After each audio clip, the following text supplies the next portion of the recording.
والله كان فيه خناقه في البلد وبعد كده اثنين ضربوا بعض بالنار. فانا دخلت احدث وبعدين واحد مات.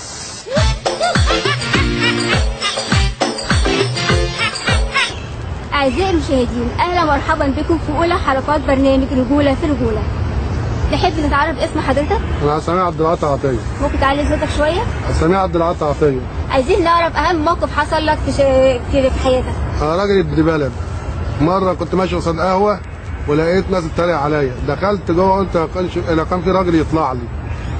ما لقيتش حد طلع، كنت ماسك كرسي قعدت اكسر في القهوة وكل الناس جرت من القهوة.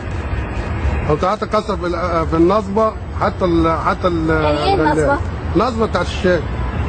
كسرتها كلها؟ كسرتها كلها. ما خليتش الشيشة تقريبا. كسرتها ليه؟ يا مان كسرتها ليه؟